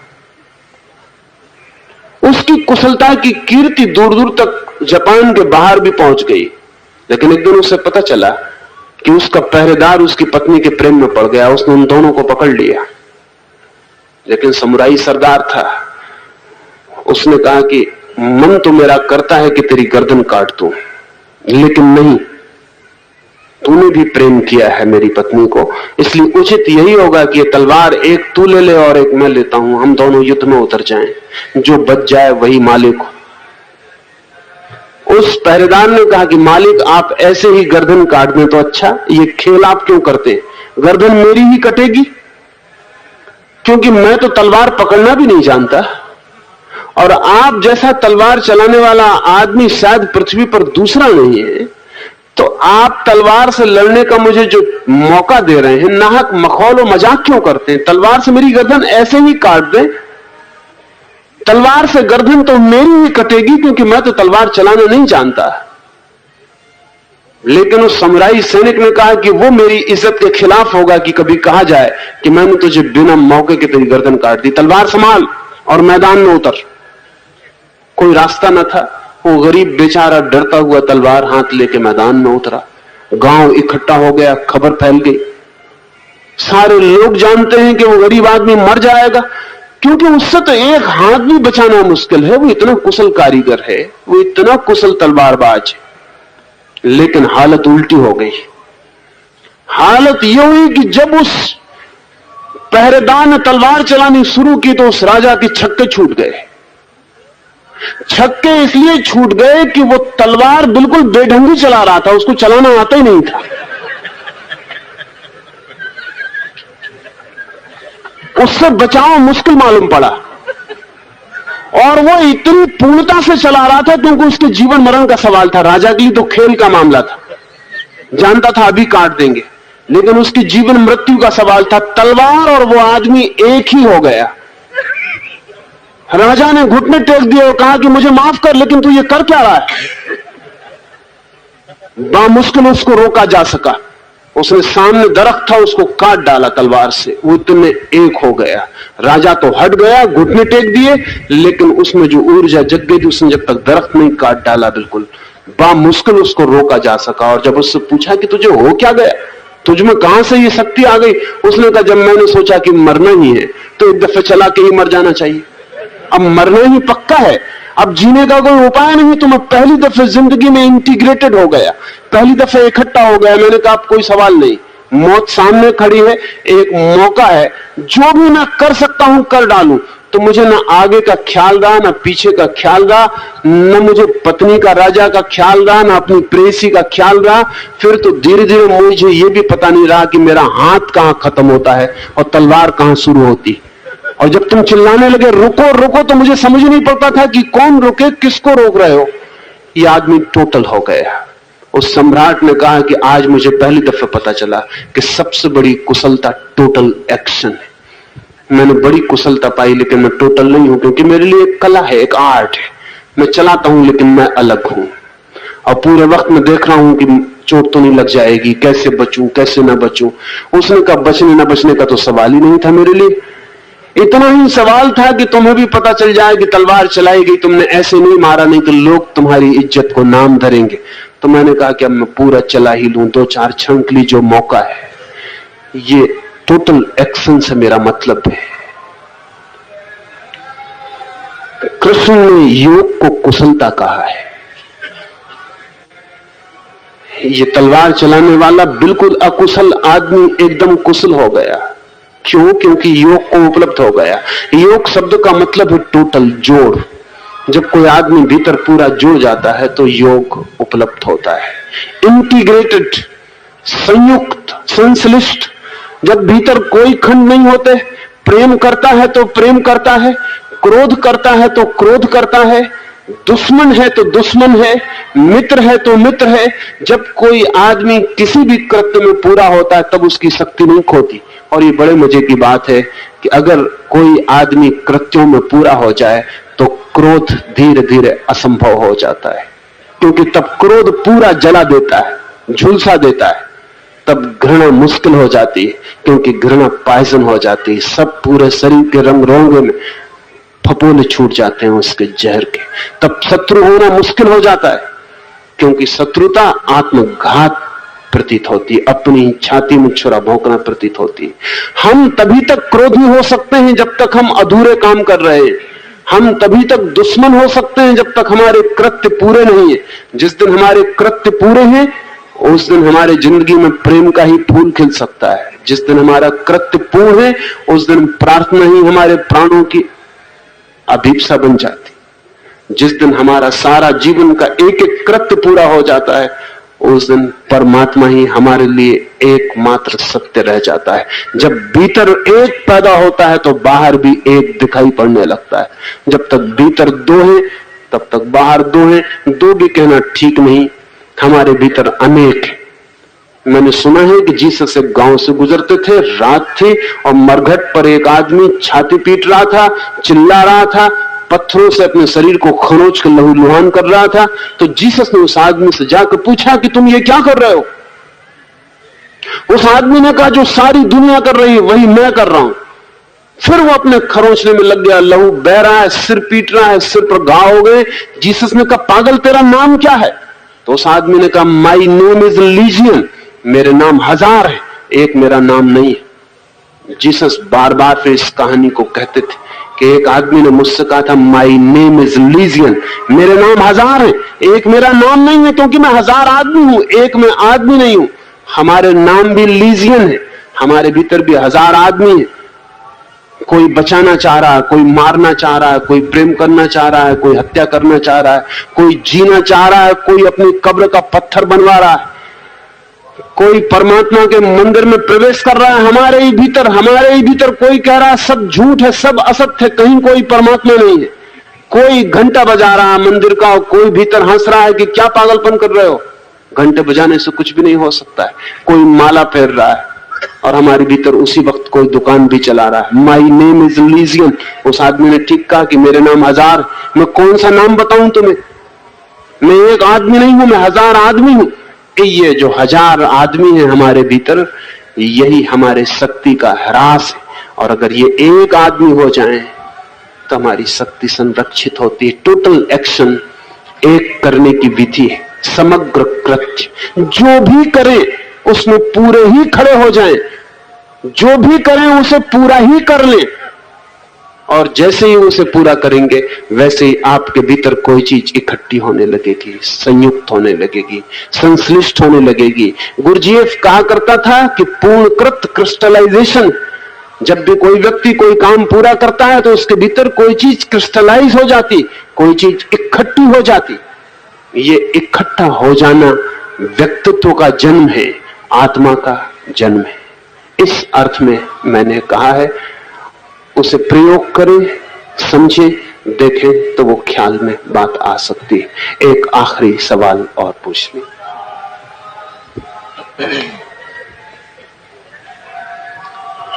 आचार्य श्री, यौन ऊर्जा के संचय व ऊर्ध्वीकरण के संबंध में आहार रसायन डाइट केमिस्ट्री पर भी कुछ प्रकाश डालने की कृपा करें।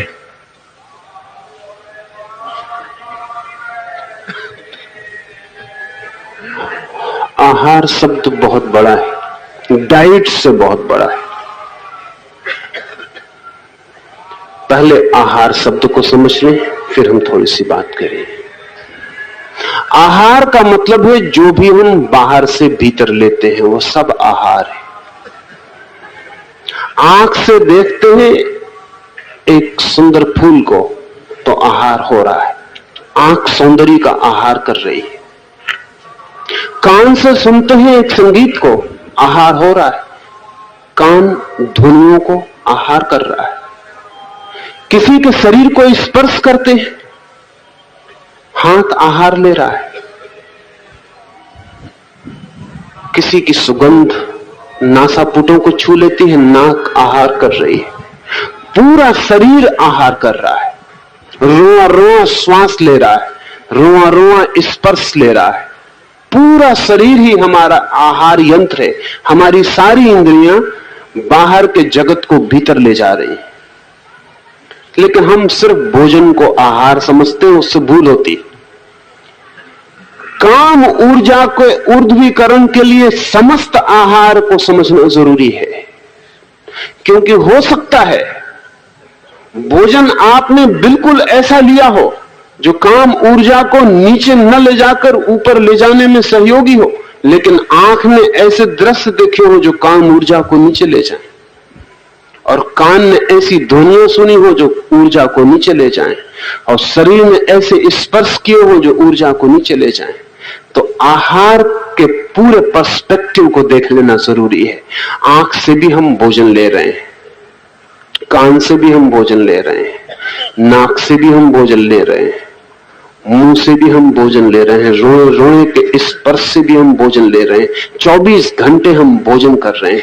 बाहर के जगत से बहुत कुछ हम में प्रवेश हो रहा है। ये जो प्रवेश हम में हो रहा है, इसके परिणाम होंगे स्वभावतः। हम जो भी इकट्ठा कर रहे हैं शरीर में, वो कुछ काम करेगा। अगर एक आदमी ने शराब पी ली है तो उसका सारा व्यक्तित्व दूसरा होगा। उसके सारे व्यक्तित्व से मूर्छा छा जाएगी। वो काम करने लगेगा जो मूर्छा में संभव है। एक आदमी ने शराब नहीं पी है तो वो काम नहीं कर सकेगा जो मूर्छा में ही हो सकते। हम जो भी भोजन ले रहे हैं वो सब परिणाम लाएगा, उसके परिणाम आते ही रहेंगे।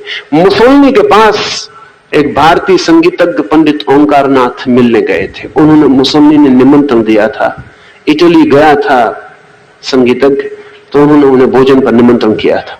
तब मुसोलिनी ताकत में था। उसने पंडित ओंकारनाथ से भोजन करते वक्त ये कहा कि मैंने सुना है कि कृष्ण बांसुरी बजाते थे, तो लोग दीवाने होकर उनके आसपास इकट्ठे हो जाते थे। ठीक जाने दो, लोगों को हो जाते होंगे, लेकिन ये मेरी भरोसे में नहीं आती बात कि हरिण भी दौड़ आते, मोर भी नाचने लगते। ये कैसे हो सकता है? तो पंडित ओंकारनाथ ने कहा कि मैं तो कृष्ण नहीं हूं, इसलिए वैसी बांसुरी नहीं बजा सकता, लेकिन थोड़ा सा काखा गा मैं भी जानता हूं, वो मैं आपको प्रयोग करके ही बताऊं। मुसोलिनी ने कहा इससे बेहतर क्या होगा। लेकिन वहां कोई वाद्य यंत्र भी ना था, वहां तो चम्मच कांटे, खाने की मेज पर बैठकर ये बात होती थी। तो ओंकारनाथ ने चम्मच और कांटों को उठाकर और चीनी के बर्तनों पर बजाना शुरू कर दिया। मुसोलिनी ने अपनी आत्मकथा में लिखा है कि मैं थोड़ी ही देर में बेहोश हो गया और मेरा सिर झुक झुक कर टेबल से लगने लगा, और वो इतने जोर से चम्मच कांटे पटकने लगे कि मेरा सिर उसकी ताल में टेबल पे गिरे और उठे। फिर मेरा सिर लहूलुहान हो गया और मैंने चिल्ला के कहा कि बंद करो ये बात, अन्यथा मैं इस सिर को कैसे रोकूं। तब उस संगीतज्ञ ने बंद किया। सिर पर खून की बूंदें आ गई, सारा सिर छुल गया। मुसोलिनी ने अपनी आत्मकथा में लिखा है कि मैंने कहा मुझे माफ करना, मुझे पता नहीं था कि संगीत का ऐसा परिणाम भीतर हो सकता है कि मैं रोक ही नहीं पा रहा था। शरीर अवश हो गया, सिर मेरे हाथ के बाहर हो गया और मुझे ऐसा लगा कि अब तो मैं मर जाऊंगा, क्योंकि मैं कोशिश करूं कोई उपाय नहीं, जितनी कोशिश करूं सिर उतने ही जोर से जाके और टेबल से टकराने लगा। ओंकारनाथ ने कहा मेरी कोई हैसियत नहीं, कृष्ण के बाबत मैं कोई वक्तव्य दूं ये ठीक नहीं, लेकिन इतना हो सकता है तो उतना भी हो सकता है।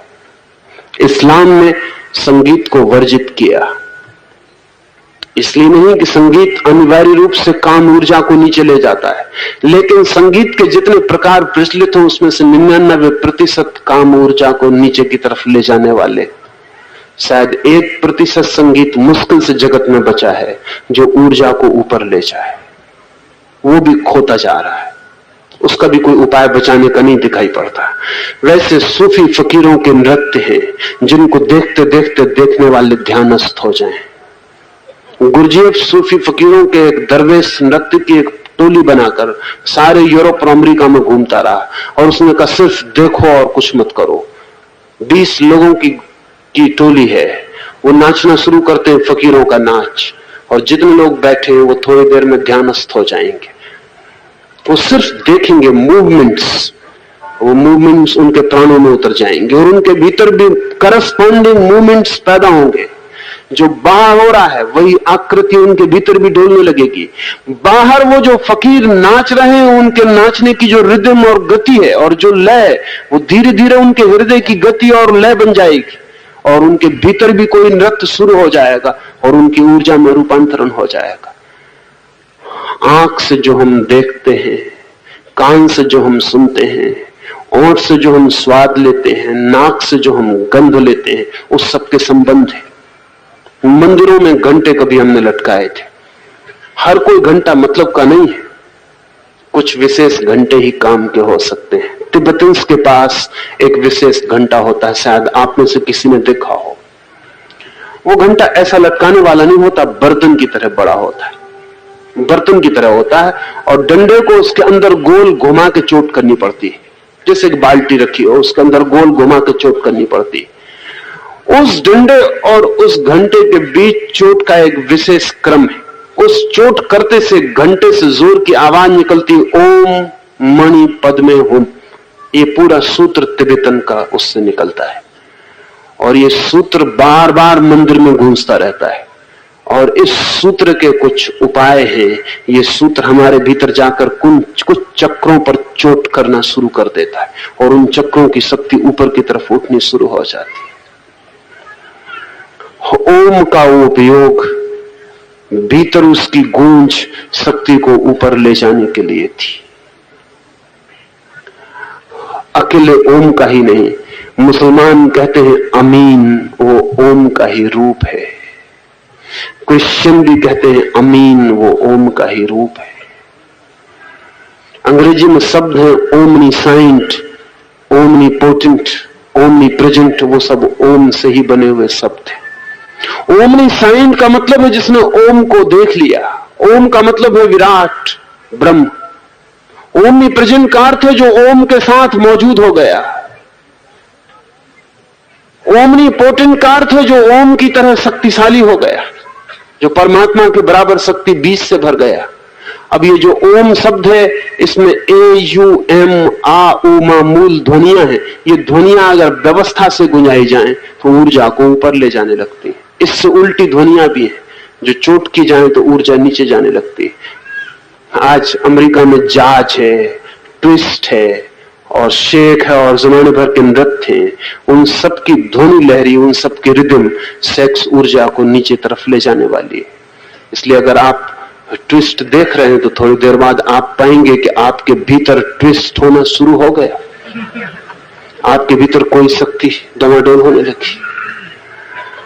आधुनिक जगत में विकसित सभी नृत्य और सभी संगीत की व्यवस्थाएं मनुष्य के काम का शोषण।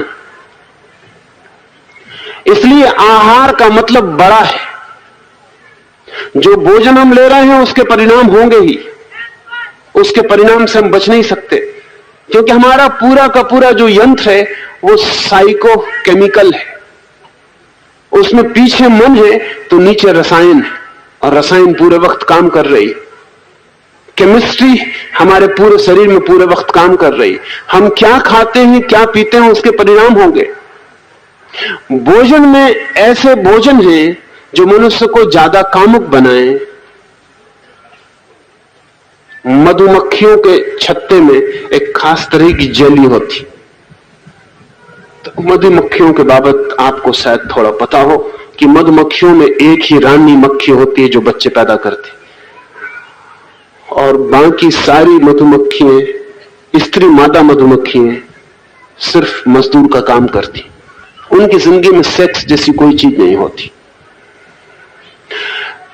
फेबरे, जिसने इन सब का मधुमक्खियों का विराट गहन अध्ययन किया, वो बड़ी हैरानी में पड़ा कि लाखों मधुमक्खियों की जिंदगी में कोई सेक्स क्यों नहीं होता। आखिर वो भी मादा है, उनकी जिंदगी में भी सेक्स का यंत्र पूरा है, लेकिन फिर भी सेक्स नहीं है। बात क्या है? तो बड़ी उसे हैरानी का जो नतीजा निकला वो ये कि मधुमक्खियां खास तरह की जेली इकट्ठी करती हैं जो सिर्फ मादा रानी ही खाती है। बाकी सब मधुमक्खियों को सिर्फ 3 दिन के लिए जन्म के बाद वो खाने को मिलती है, उसके बाद खाने को नहीं मिलती। वो जेली में ही सारा राज। इसलिए उस जेली को रिजुविनेशन के लिए कई पागलों ने प्रयोग किया कि आदमी को भी उसकी गोली बना के खिला दी जाए तो शायद बूढ़ा आदमी जवान हो जाए। उस जेली से बहुत सी क्रीम भी लोगों ने बनाई और लाखों स्त्रियों ने अपने चेहरों पर पोती कि शायद उस जेली से सौंदर्य प्रकट हो जाए। वो जेली विशेष विटामिन लिए हुए है जो अति कामुकता पैदा कर देती है। तो वो जो रानी मधुमक्खी है उसकी कामुकता का हिसाब लगाना मुश्किल। वो 2000 अंडे रोज देती और देती ही चली जाती है। वो लाखों अंडे एक ही, करोड़ों अंडे एक ही मादा पैदा कर देती। इतनी सेक्स एक्टिविटी उसके भीतर पैदा हो जाती। और अब तो हम जानते हैं, हार्मोन्स की खोज ने बहुत साफ कर दिया है कि अगर एक पुरुष को भी स्त्री हार्मोन्स के इंजेक्शंस दे दिए जाएं तो उसका शरीर पुरुष का न रह के थोड़े दिनों में स्त्री का हो जाए। अगर एक स्त्री शरीर को पुरुष इंजेक्शन दे दिए जाएं तो उसका शरीर थोड़े दिनों में स्त्री का न रह के पुरुष का हो जाएगा। 45-50 साल के बाद आमतौर से कुछ स्त्रियों को मुंह छानी शुरू हो जाती है। उसका कुल कारण इतना है, स्त्री हार्मोन कम हो गए और शरीर में पड़े हुए पुरुष हार्मोन प्रभावी होने लगे, इसलिए मुंह छानी शुरू हो जाएगी। स्त्रियों की आवाज 50 साल के बाद पुरुषों से मेल खाने लगेगी। उसका कुल कारण इतना है कि पुरुष हार्मोन स्त्री हार्मोन का अनुपात टूट गया, स्त्री हार्मोन कम हो गए, पुरुष हार्मोन अनुपात में ज्यादा हो गए, तो आवाज में बदलाहट हो जाएगी। ये सारा केमिकल मामला है। हम जो भोजन ले रहे हैं उस पर बहुत कुछ निर्भर है, हम कैसा भोजन ले रहे हैं। इस भोजन में यदि मादक तत्व है, इस भोजन में यदि मूर्छा लाने वाले तत्व हैं, तो वे शरीर ऊर्जा को, काम ऊर्जा को नीचे की तरफ प्रवाहित करेंगे। इस भोजन में अगर उत्तेजक स्टिमुलेंट से, एक्टिवाइजर से, तो वे शरीर की और काम ऊर्जा को नीचे की तरफ प्रवाहित करेंगे। अगर इस भोजन में ट्रैंक्विलाइजर से, अगर इस भोजन में सामक तत्व हैं जो कि मन को शांत करते हैं, उत्तेजित नहीं करते हैं, तो वे ऊर्जा को ऊपर की तरफ ले जाने में सहयोगी होंगे। अब ये तो बहुत बड़ी बात है, लेकिन सिद्धांत की बात ख्याल में ली जा सकती है। जो तत्व उत्तेजना देते हो, जो तत्व मूर्छा देते हो, मादकता देते हो, जो तत्व शरीर को भारी कर देते हो, मन को बोझिल कर देते हो, उस तरह के भोजन से निरंतर बचना चाहिए। भोजन ऐसा होना चाहिए जो शरीर को भारी ना कर जाए, भोजन ऐसा होना चाहिए जो शरीर को उत्तेजित ना कर जाए, भोजन ऐसा होना चाहिए जो शरीर को मादकता ना दे, मूर्छा ना दे, तंद्रा और निद्रा लाने वाला ना बने। तो ऐसा भोजन साधक के लिए सहयोगी होता है और उसके ऊपर की यात्रा का रास्ता बन जाता है। अगर इससे विपरीत भोजन है तो साधक की यात्रा कठिन हो जाती है। ऐसा नहीं कि नहीं हो सकती, हो सकती है, लेकिन व्यर्थ की कठिनाइयां पैदा हो जाती हैं। गलत भोजन करके भी साधक ऊपर की तरफ जा सकता है, लेकिन व्यर्थ की कठिनाइयां पैदा हो जाती हैं। और जब मैंने आहार की पूरी बात कही तो इसको भी ध्यान में ले लेना जरूरी है। जो साधक है, जो अपनी काम ऊर्जा को ऊपर ले जाना चाहता है, वो सभी कुछ नहीं पढ़ेगा, वो सभी कुछ नहीं देखेगा, वो सभी कुछ नहीं सुनेगा। वो इस बात का विचार करके सुनेगा कि जो संगीत उत्तेजित करता है वो व्यर्थ है, जो संगीत शांत करता है वो सार्थक है।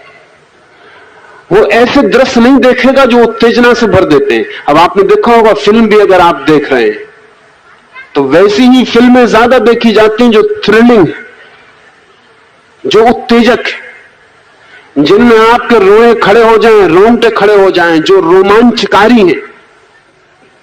इसलिए फिल्म का एडवर्टाइज करने वाला अपनी फिल्म के एडवर्टाइज करने के लिए लिखेगा कि ऐसी रोमांचक फिल्म कभी नहीं बनी, आपके रोंगटे खड़े हो जाएं। लेकिन जिस फिल्म में आपके रोंगटे खड़े हो रहे हैं, आप गलत आहार कर रहे हैं। वो उत्तेजक है, डिटेक्टिव है, हत्या है, खून है, वो सब का सब आपको उत्तेजना से बढ़ रहा है। अगर फिल्म को देखते वक्त फिल्म ना देखें, आप किसी दिन कोने में खड़े हो जाएं और लोगों को देखें, फिल्म मत देखें, तो आपको पता चल जाएगा कौन सी चीज उत्तेजित करती है। जब उत्तेजना का चित्र आएगा, सारे लोग अपनी कुर्सियां छोड़ के रीढ़ को सीधा कर लेंगे, सांसें उनकी ठहर जाएंगी कि पता नहीं सांस के लेने में कोई चीज चूक ना जाए। वे थिर हो जाएंगे बिल्कुल, और जब उत्तेजक चित्र चला जाएगा वे वापस अपनी कुर्सियों से टिक जाएंगे, फिर वो आराम से देखने लगेंगे। ये जितने बार किसी फिल्म में आदमी कुर्सी छोड़ के बैठ जाता है, उतनी ही उसकी सेक्स ऊर्जा को नीचे की तरफ जाने में सुविधा बनेगी। लेकिन हम रास्ते पर भी सब कुछ देख रहे हैं बिना फिक्र किए कि सब कुछ देखना अनिवार्य नहीं है, ना उचित है। न सब कुछ देखना अनिवार्य है, न उचित है। न सब कुछ पढ़ना अनिवार्य है, न उचित है। व्यक्ति को प्रतिपल चुनाव करना चाहिए, वो वही भीतर ले जाए जो उसकी जिंदगी को ऊपर ले जाने वाला है। और अगर उसे जिंदगी को नीचे ही ले जाना है, तब भी सोच समझ के ले जाए, फिर वही ले जाए जो नीचे ले जाने वाला है। लेकिन हमें कुछ पता नहीं, हम अंधों की तरह टटोलते रहते हैं। एक हाथ ऊपर भी मारते हैं, एक हाथ नीचे भी मारते हैं। सुबह चर्च भी हो आते हैं, सांझ फिल्म भी देख आते हैं। चर्च में चर्च की घंटी भी सुन लेते हैं, होटल में जाके नृत्य भी देख आते हैं। हम इस तरह अपनी जिंदगी को अपने हाथ से काटते रहते हैं। इस तरह हम अपनी जिंदगी को दोनों तरफ फैलाए रहते हैं और कहीं भी नहीं पहुंच पाते। निर्णय चाहिए, नीचे जाना है तो जाएं और पूरे नरक तक छू के लौटे, लेकिन तब भी व्यवस्था चाहिए, तब भी साधना चाहिए। तब फिर ऊपर की बातों को छोड़ दें, फिर चर्च की तरफ भूल के ना देखें, फिर मंदिर की तरफ मुड़ के भी ना जाएं, फिर कभी गीता से कोई संबंध न बनाएं, फिर साधु से बचें, फिर इनको भूल जाएं कि दुनिया में है। फिर ये बुद्ध, महावीर, कृष्ण, इनका नाम भी ना ले, क्योंकि ये ठीक लोग नहीं है, आपकी यात्रा में बाधा बनेंगे। आपको नरक जाना है, अपनी गाड़ी पकड़े और अपनी गाड़ी पे मजबूती से रुके रहे। लेकिन आदमी अजीब है, एक पांव नरक की गाड़ी पर रखे रहता है, एक पांव स्वर्ग की गाड़ी पर रखे रहता है, कहीं भी नहीं पहुंच पाता है। उसकी सारी जिंदगी घसीटन बन जाती है, वो यहां से वहां तक घसीटता रहता है। आदमी ऐसी बैलगाड़ी है जिसमें दोनों तरफ बैल जोत दिए, वो दोनों तरफ खींचते रहते हैं। कभी ये बैल थोड़ा खींच लेता है, फिर मन पछताता है कि नरक चूक गया, थोड़ा इस तरफ चले। फिर थोड़ा नरक की तरफ गए कि फिर मन पछता गया कहीं स्वर्ग न चूक जाए, थोड़ा उस तरफ चले। और सारी जिंदगी ऐसे ही बीत जाती है। बैलगाड़ी कहीं पहुंच नहीं पाती, अस्थि पंजर ढीले हो जाते हैं और बैल मर जाते हैं। फिर नई दुनिया, फिर नई जिंदगी, फिर वही काम हम शुरू करते हैं पुरानी आदत से। निर्णय करें कहां जाना है, निर्णय करें क्या होना है, निर्णय करें क्या पाना है, निर्णय करें क्या लक्ष्य, क्या दिशा है, क्या आयाम, फिर उस निर्णय के अनुसार चुनना शुरू करें। उस निर्णय के अनुसार जिंदगी में सब बदलें, आंख, कान, मुंह, हाथ, सबको बदलें। फिर वही स्पर्श करें जो परमात्मा की तरफ ले जाने वाला हो। फिर वही सुने जिसकी झंकार प्राणों को छुए और ऊपर उठाए। फिर वही खाएं जो जीवन को ऊंचा उठाता है, हल्का करता है। फिर वही देखें जो आंखों में दिया बन जाता है और अंधेरे को दूर करता है। फिर सब कुछ बदल दें। मंदिर में भी एक सुगंध है। मुसलमान फकीरों ने कुछ सुगंधें चुनी थी, इस मुल्क में भी हिंदू सन्यासियों ने कुछ सुगंधें चुनी थी। उन सुगंधों का कुछ आधार है, उनका कुछ कारण। जब आदमी किसी गहरे ध्यान में पहुंचता है तो अक्सर जैसे चंदन की गंध होती है, ऐसी गंध से भर जाता है। इसलिए फिर मंदिर में हमने चंदन को जलाना शुरू किया कि शायद ये गंध किसी के भीतर की गंध को चोट करे और स्मरण दिला दे।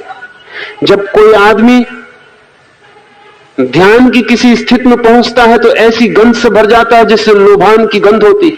इसलिए मुसलमान फकीरों ने लोभान को चुना कि शायद लोभान की गंध किसी के भीतर की सोई हुई गंध को चोट मार दे और उठा दे।